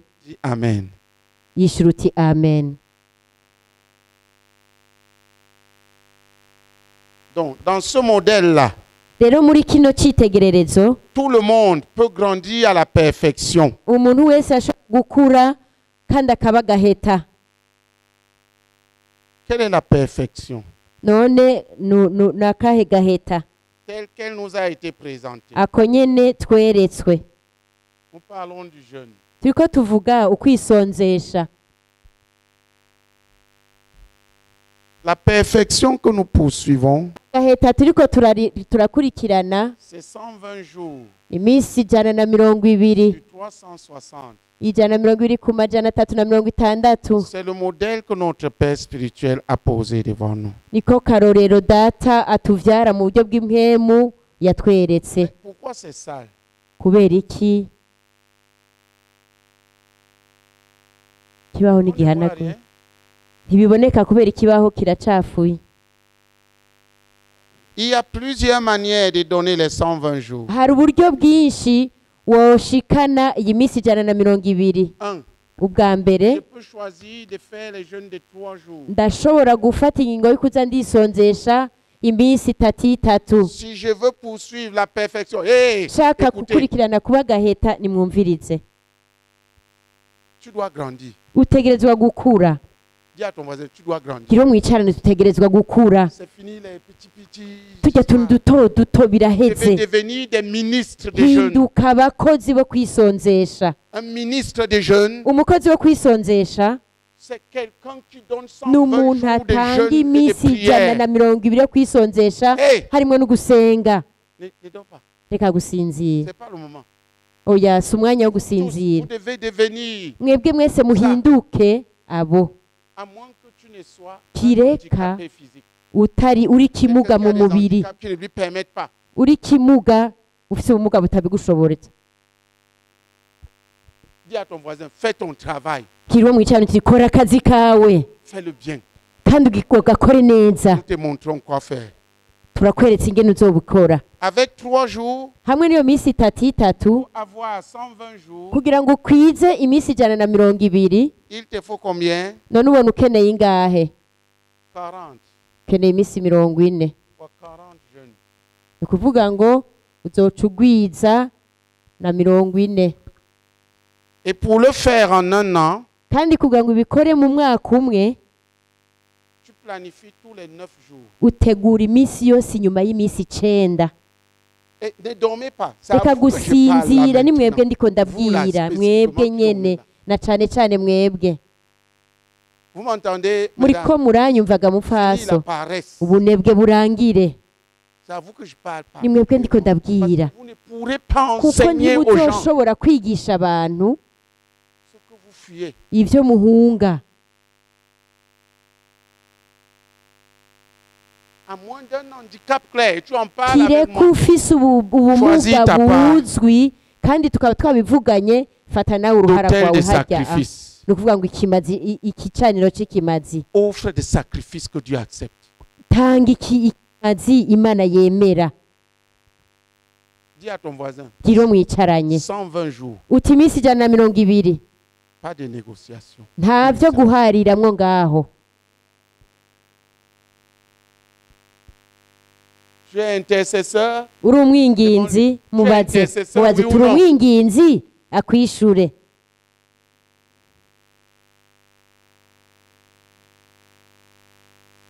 Voilà. Nuko. Voilà votre ministère. Nico gikorwa canyu. Tous les 9 jours. Kubwiyo minsi 9. Un jeûne complet de 3 jours. Gacha wisonzesha iminsi 3 yuzuye.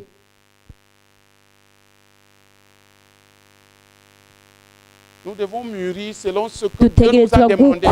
Twisunze ivy'Imana yadusavye. Il y a les 7 jours. Ubwa kabiri hariho iminsi 7. Ça c'est le ministère des jeunes. Iki ni gikorwa cyo kwisonzesha, ruhangura umukozi wo kwisonzesha no gusenga, ucuja muri umwe muri ino migwi ibiri. 7 jours. Iminsi 7. Fois combien? Bega yo yigwiza kangahe? Ça fait combien? Ugwize na kangahe? 120 fois 7. 120 ugwije n'indwi. Ça fait combien? ucutora bingahe? Hein? 16. Reka tugwize na 16. Il te faut 16 jeûnes. Uvuga ngo c'est un jeûne en 21 jours. Wisonzesha umunsi umwe mu minsi 21. Un jeûne en 21 jours. Tu prends 21 jours. Wisonzesha ufata iminsi 21 n'umwe nuvuga ngo indwi zitatu. Sur 3 semaines. Kuri iyo ndwi zitatu tu prends un jeûne de 7 jours. Wisonzesha inshuro imwe iminsi indwi. Arrêtez d'être des bébés. Hagarika kuba inzoya.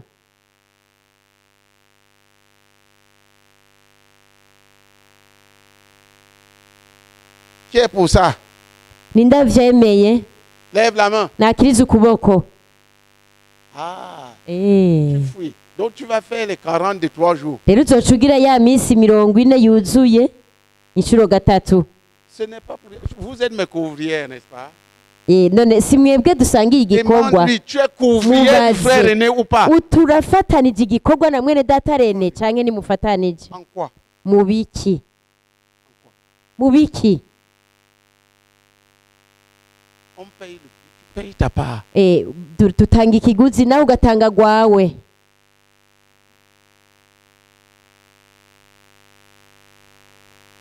C'est 7 jours tous les 21 jours. Indwi inyuma y'imisi 21. Tu peux décider d'entrer dans le ministère. Urashobora kwinjira des jeûnes de 10 jours. Mu gikorwa cyo kwisonzesha cy'imisi 10. J'attends de vous maintenant. Ndabiteze ko uhera ubu. Des couvriers sur lesquels nous pouvons compter de manière stable. Abo dufatanije igikorwa dushobora guharura ko mu buryo budahindagurika ku buryo nobazeza imitwaro bakayikorera ubwabo hama bakayiramwo n'abantu atari abantu basimbagurika bava ku kintu baja ku kindi hanyuma bakaja kwandurutsa ingorane gusa. Monsieur, c'est quel ministère que tu choisis? Mushinga ntawuhisemwo ikihe gikorwa? Imisi 10. 3, 40 kandi uzoza urambwira ingene biriko biragenda. Kandi muri iyo minsi 3 usenge cyane. Qui comprend? Nidabitahura. Toi, c'est combien? Wewe ni ngahe? 3. Je vous assure, c'est le 3 là qui est le plus. Umenye neza ko iyi 3 ahubwo niyigoye murajamwe murabe.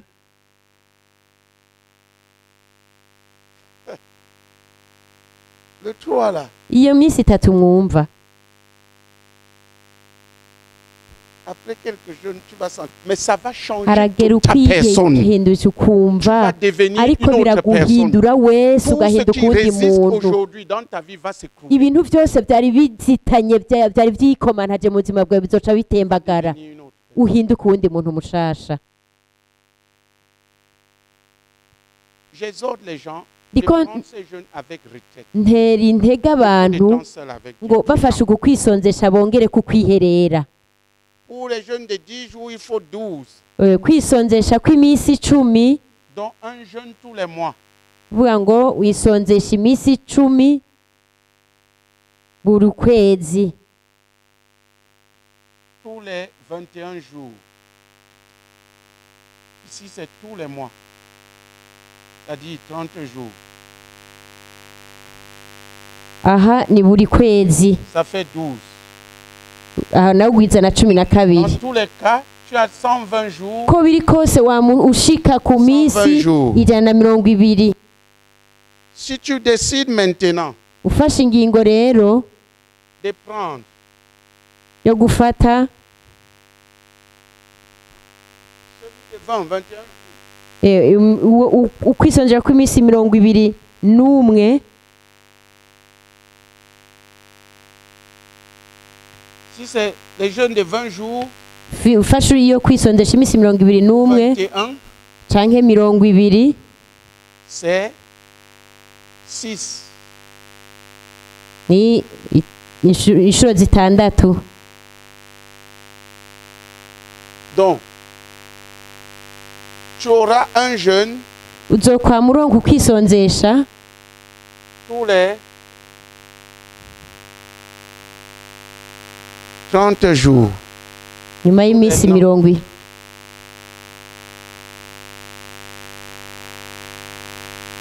un jeûne tous les 2 mois.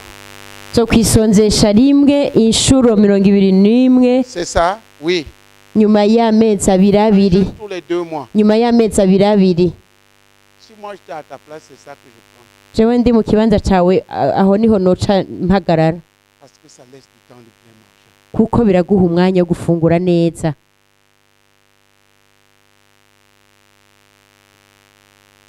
Mais je n'ai pas le choix. ariko nta mahitamwo mfise jewe. J'ai pris 1 million. fata kwisonzesha. Je pense qu'il me faut rapidement arriver à pouvoir. Si le Seigneur permet que je fasse même et pouvoir compléter cette année, je vais le faire. binsaba kuzofata ukwisonzesha kuzuye ntani mahitamwo mfise. ntarabishikira je vais compléter avec beaucoup de jeunes partiels. gaheza nkaza nduhira ko ukwisonzesha kw'ibice kw'iminsi 40 y'igice. Jeûne de 40 jours. iminsi 40 yo kwisonzesha yuzuye. ugwiza gatatu inshuro gatatu. hose urabona ko ugumutora iminsi 120. Tous ceux-ci sont des ministres. aba bose n'abakozi kandi bashoboye. Des ministres compétents. abakozi bashoboye de l'intercession. bo kwinginga. Des gens qui peuvent poursuivre les choses abantu de bashobora Dieu et les gukurikirana mener ibintu à bout. by'Imana hanyuma Dans la bakabishikana prière et le jeûne. mu gusenga no mu kwisonzesha. Voilà ton appel. nuwo niwo muhamagaro wawe. Qui pense que ça c'est son appel? ninde yibaza rero ko ari umuhamagaro wiwe? Lève la main. nakiriza ukuboko. Là, aha les gens commencent à taper en arrière. Lève la abantu main. baca batangura gusubira inyuma. kiriza ukuboko. Lève-toi. haguruka. Comme ça je vois les traîtres et gutyo ndahava mbona abahemu. parce qu'il y a les gens que je veux voir s'ils veulent hariho me abantu trahir. ushaka kubona nimba bashaka kumpemukira. Il y a les gens que je peux accepter, c'est quelque chose. Il y a d'autres que je n'accepte pas. hariho abo nokwemera nabo ntokwemerera. Choisis ta part. nawe hitamwo Tu es un uruhara ministre de rwawe. jeûne et de prière. ndivuga ngo ufate Ces jours igikorwa cyo deviennent pour gusenga. toi des jours où tu te iyi concentres minsi iwawe ihinduka pour iminsi élever à Dieu des prières violentes. uba uwicaye uri kuraduza amasengesho yuzuye Organise des gens ubuhizi autour de toi pour hanyuma prier. ukegeranya n'abantu iruhande yawe kugira musenge. Tu dois grandir. utegerezwa gukura. Tous ces dirigeants, abo barongozi bose barongoye ukwinginga. voilà votre appel. nguyo muhamagaro wanyu. On a tout tourné en rond. twarazungurutse birakwiye. Ego. ego Demande à ton voisin, tu as choisi lequel? bazi uwo muri mwegeranye uti wahisemwo hehe?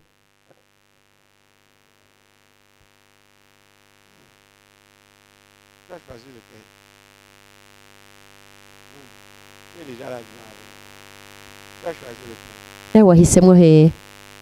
Pourquoi toi? kubera iki itatu? 7. fata indwi.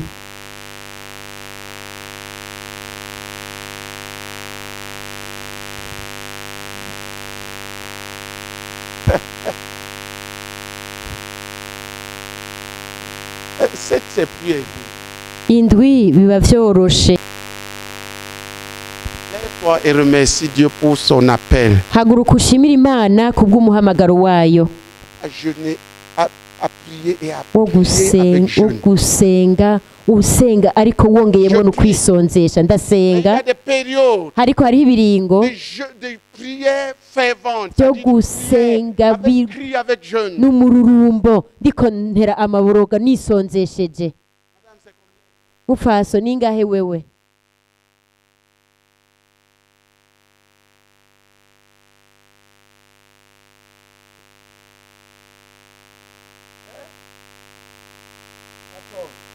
Applaudissons pour Jésus. 14 komera amashi umwami Yesu. Bene data haguruka usenge. Cakira igisata cawe uri umukozi wo kwinginga. Pour que Dieu suscite parmi nous senga ngo Imana ihagurutse hagati muri twebwe des puissants ministres, abakozi bakomeye, un puissant ministère des jeunes de 3 jours gikomeye cyo kwisonzesha cy'iminsi 3 pour la destruction kugira ngo dusangangure du royaume de Satan. ubwami bwa Satani. Prions ensemble. Senge twese.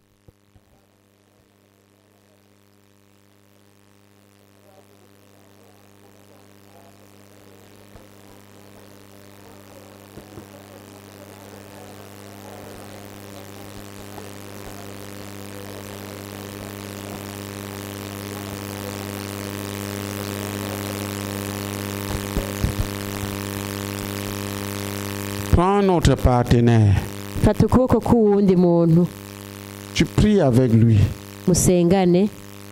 Pour que Dieu fasse de lui un puissant ministre. Kugira ngo Imana imuhindure umukozi akomeye. De jeûne et de prière. Wo gusenga no kwisonzesha. Akubwire. Quel ministère il a choisi? Akubwire igikorwa yahisemo. Si tu es handicapé, tu dois t'asseoir, assieds-toi. Mais tu prends toujours un partenaire. Ufise ubumuga ni wicare usenge wicaye mugabo ufashe ukuboko k'uwundi muntu. Surtout ceux qui sont avancés dans le jeûne là ou qui ont des difficultés de se tenir debout. Tu t'assieds. Quelqu'un va venir prier avec kure mu kwisonzesha basenge bicaye. Tu pries avec lui, tu pries pour lui. Usengane n'uwo muntu mugabo usenge wicaye musengere. Tu lui dis quel ministère de jeunes tu veux accomplir? Umubaze uti ni kihe gikorwa cyo kwisonzesha ugiye kucyofata? Tu peux commencer. Navuze ntashobora gutangura. Et grandir jusqu'à atteindre les 120 jours. Ukagenda buke gushika wujuje iyo minsi ijana. Tu peux aussi être quelqu'un qui doit être là-dedans maintenant. Urashobora no kuba umuntu ateza kuba ari muri vyo uhereye ubunyene. 120 jours. Mwebwe ni minsi 120. Mwewe sampe. Avec moi, soit vous n'êtes pas.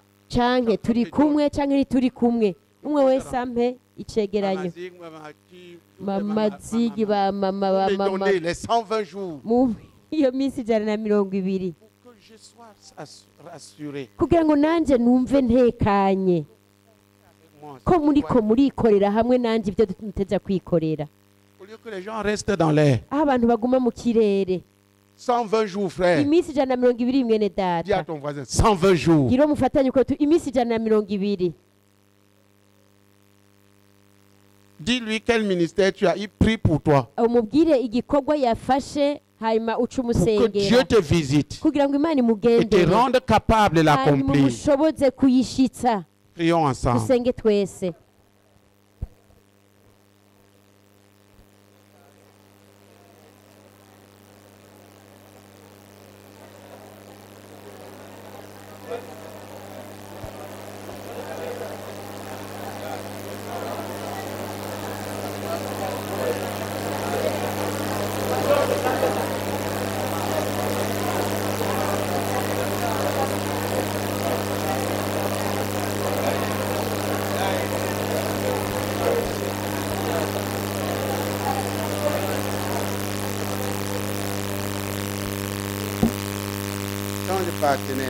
Hindura ukuboko k'umuntu.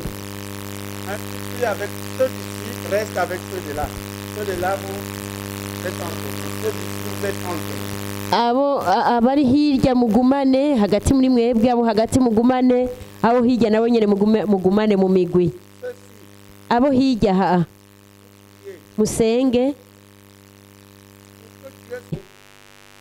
Un puissant ministère. Igikorwa kandi gikomeye. Que Dieu nous suscite. Imana duhagurukirize. Au moins 100 ministres. N'imiburiburi abakozi 100. Irréductibles. Abakozi 100 bamwe batanyeganyega. De 3 jours de jeûne et de prière. Iminsi 3 yo kwisonzesha no kusenga. Que Dieu nous suscite un ministère de jeûne de 3 jours. imana déjeuner de prière de 3 jours d'au moins 100 ministres. Gikorwa gikomeye n'imiburibiri c'abakozi ijana. Ici. Aha namwe. D'au moins duhagurukirize 7 jours. Misi ndwi. 7 jours d'au moins 100 ministres. Imiburibiri abakozi ijana b'imisi ndwi. Ici un ministère de 10 jours d'au moins 100 ministres. Aha naho abakozi b'imisi 3 jours, c'est au moins 300 ministres. Aha n'imisi itatu n'imiburibiri abakozi au moins 100 ministres. Abakozi ijana b'imisi ndwi, abakozi ijana b'imisi 10. Au moins 100 ministres. N'imiburibiri abakozi ijana. Le ministère de 21 jours. Bigikorwa j'imisi 21. Prions ensemble. Dusenge twese.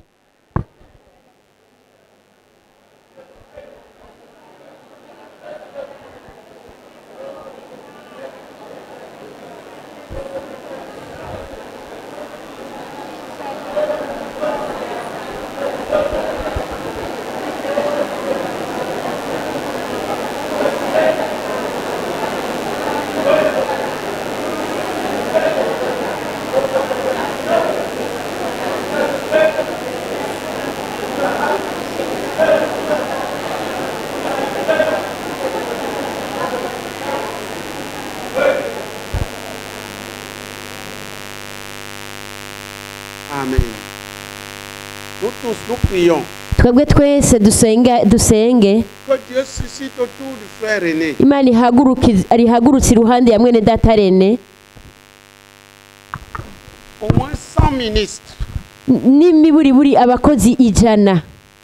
Qui sont dans le ministère de 40 jours de jeûne avec lui. Bari mu gikorwa cyo kwisonzesha imisi 40 yuzuye.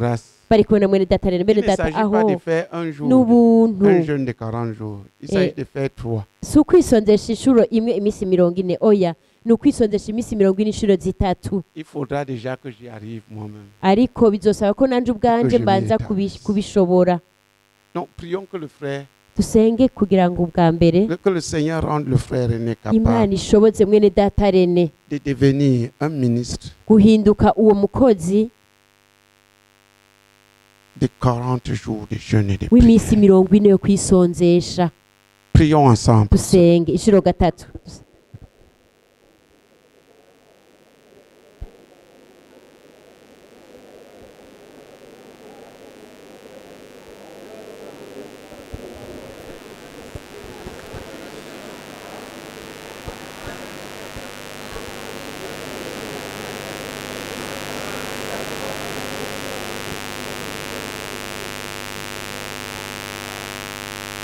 Et prions pour le moment que Dieu suscite autour de lui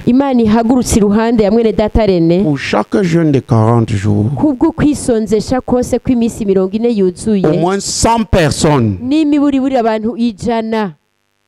en voie de devenir des ministres de 40 jours qui vont jeûner et prier avec lui pendant 40 jours. Prions ensemble.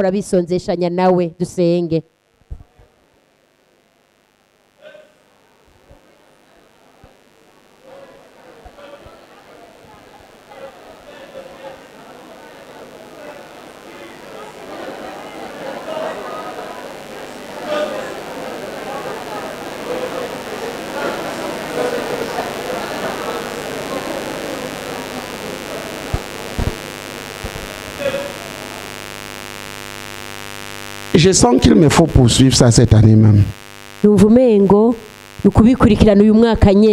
Prions que Dieu m'accorde sa grâce. Et m'accorde de rentrer pleinement dans ce ministère de 40 jours cette année. Qui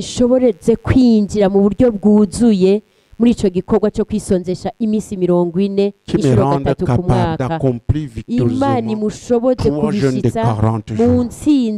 Inshuro gatatu imisi 40 yuzuye ku mwaka. Dusenge.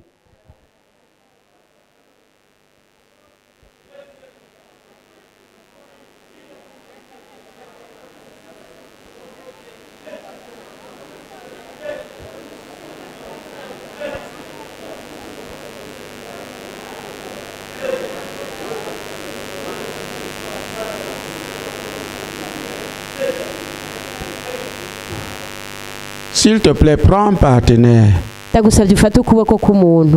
Écoutez, je ne vais pas permettre que ceux qui sont mes ministres de 40 jours fassent les 3 maintenant. Je n'ai pas encore foulé ça. Je dois le faire plusieurs fois. Ils vont faire. Vous allez continuer à mélanger. Vous allez m'accompagner avec les patients. ariko bamuherekeze bakora ibice ariko rimwe bakore iminsi 40 yuzuye hanyuma bategure. Reka tushimike que Dieu dans sa compassion kugira ngo Imana mu mpuhwe zayo me rende capable de lui offrir chaque année inshoboze kuyishikanira buri mwaka comme il avait prescrit à son serviteur kugira nyene yari yabigeze umushumba wayo mwene data Zakarias 3 jeûnes de 40 jours complets inshuro zitatu yisonzesha iminsi 40 yuzuye nk'umukozi nk'umukozi wo kwisonzesha. Dusenge.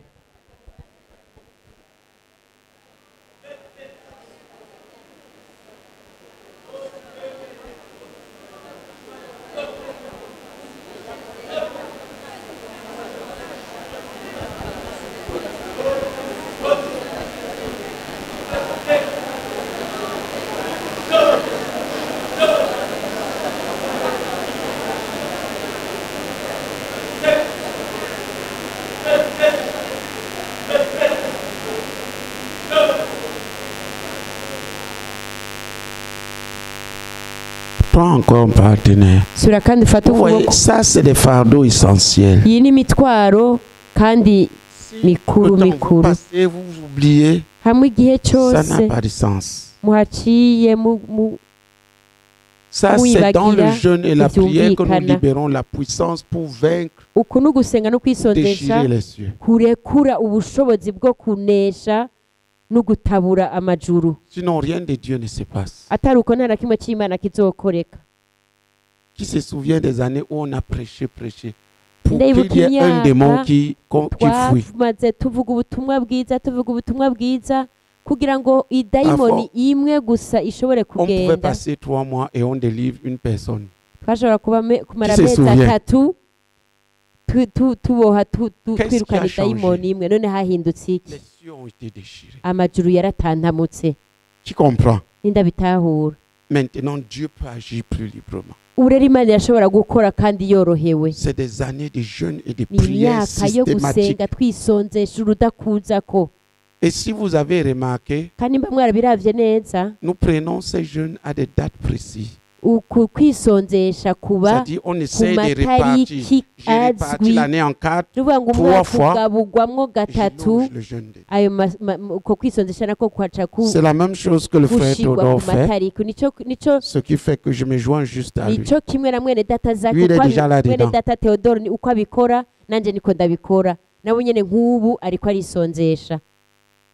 Moi, j'arrive. La première année qu'il nous a dit, j'ai fait 2. Ça m'a effrayé. Cette année 3. Dis à ton voisin, cette année 3. Que Dieu bénisse le frère aîné avec cette grâce. Alors, prie pour moi. Prions.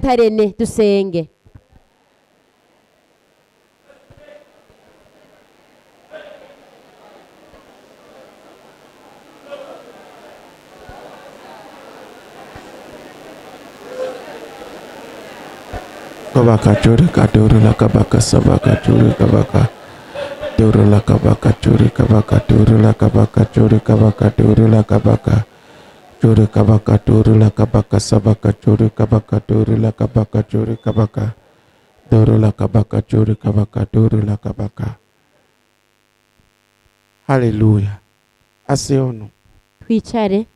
Vous voyez, ça c'est le combat pour libérer la puissance, pour vaincre Satan, détruire ses œuvres, démanteler ses puissances et ruiner ses plans. ibikorwa byiwe ndabitahura ce n'est pas en prêchant. ntabwo ari mu kuvuga ubutumwa bwiza C'est le combat sur le plan spirituel. intambara yo mu buryo bw'impwemu. Et c'est ce que le christianisme manque aujourd'hui. Nico kibuze mu vya Kristo vya none. C'est ce que nous sommes appelés premièrement à apporter à l'église de cette génération. kugira ngo tuzanire ishengero rya runo runganwe. C'est la puissance qui libère le réveil. Ubushobozi burekuza C'est la puissance qui libère le véritable réveil. Le revient qui vient de Dieu. Et non des manipulations des hommes. Atari ukukoresha ibimenyetso. Qui a compris? Inde yatahuye.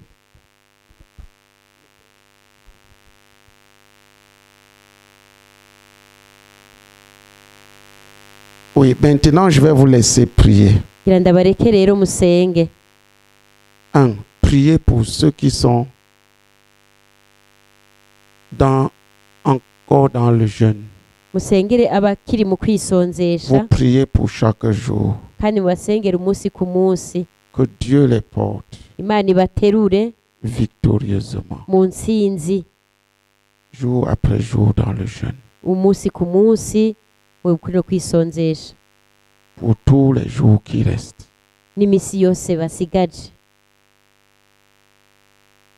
Qui conduit ça? Tu vas conduire. Chacun conduit son domaine. Alléluia. Amen. Alléluia. Amen.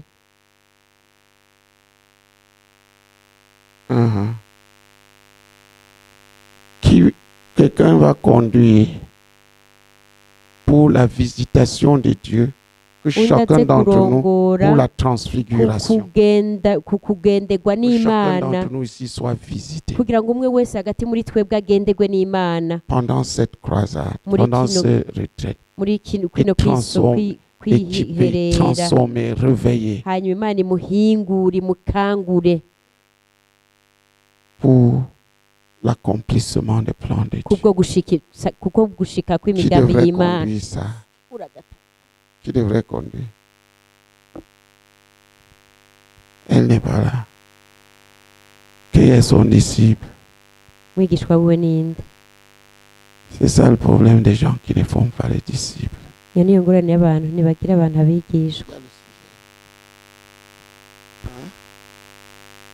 Vous donnez le sujet à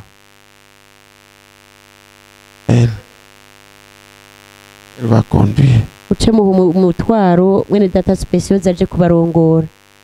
Pour la visitation et la transformation de chaque participant à cette retraite. Vous avez un sujet qui parle en ce sens. Elle conduit ça. Il y a la vie spirituelle. Il y a la protection. Ça fait 4 choses à couvrir. Vous êtes les intercesseurs. Amen. Je vais enseigner un peu. Et on prie parce que l'œuvre est dans le besoin. C'est toi qui conduis la protection. Rachel conduit la protection. Et qui va conduire? Ouais. L'autre est là. Claudine est là. Claudine est là.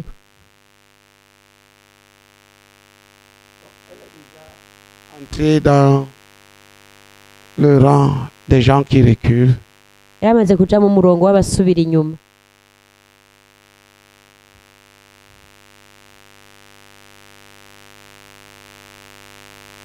Écoute, le problème n'empêche pas les gens d'accomplir leur ministère. Vous m'avez vu toutes ces années.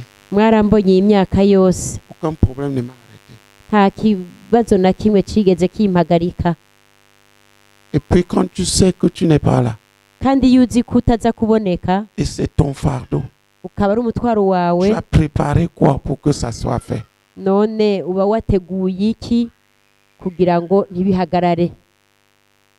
Tu conduis la vie spirituelle en priant sur le message de Bertois. Les choses là à faire.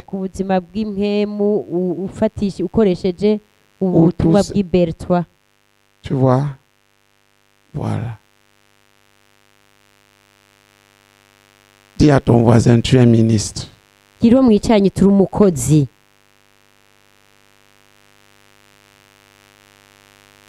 Sois compétent. N'ubu umuntu ashoboye. Dis-lui, sois compétent. Gira mwicaranye n'ubu umuntu ashoboye.